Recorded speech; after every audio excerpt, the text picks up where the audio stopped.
కలియుగ వెంకటేశ్వర స్వామి యొక్క పరమ భక్తుడైన శ్రీ కుమ్మరి భీముడు కథ గురించి తెలుసుకుందాము. తిరుమల తిరుపతి కలియుగ వైకుంఠం భక్తుల కోరిన కోరికలు తీర్చే కొండంత దేవుడు ఆ వెంకన్న స్వామి.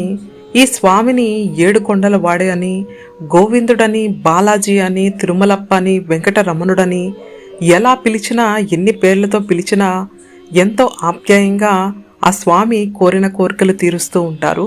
శ్రీ వెంకటేశ్వర స్వామి భక్తుడు తొండమాన్ చక్రవర్తి.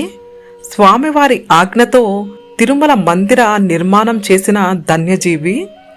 మహాభక్తుడైన తొండమాన్ చక్రవర్తి నిత్యం స్వామివారితో సంభాషణలు కూడా చేసేవారు. అయితే ఒకరోజు ఆకాశవాణి, స్వామివారి ప్రతి కైంకర్యం శ్రద్ధగా నీ చేతుల మీదుగా చేస్తున్నావు, ఎంతటి పుణ్యం చేసుకున్నావు, నీ అంతటి భక్తుడు లేదని పలకడంతో ఆ మాటలు విన్న తొండమాన్ చక్రవర్తి, అవును, నేను బంగారు తులసి దళాలతో పూజ చేస్తున్నాను, ఆకాశవాణి మాటలు నిజమే కదా అని స్వామివారికి నాలాంటి భక్తుడు చాలా అరుదు అని, తనలాంటి భక్తుడు లేడు అని గర్వంతో ఉన్న తొండమాను చక్రవర్తికి తగిన గుణపాఠం చెప్పాలని భావించారు స్వామివారు. అయితే రోజులాగే ఒకరోజు ఉదయం తొండమాన్ చక్రవర్తి స్వామివారి దర్శనానికి రాగా స్వామివారి పాదాల దగ్గర మట్టితో చేసిన తులసి దళాలు కనిపించాయి. వేసిన తలుపులు వేసినట్టే ఉన్నాయి.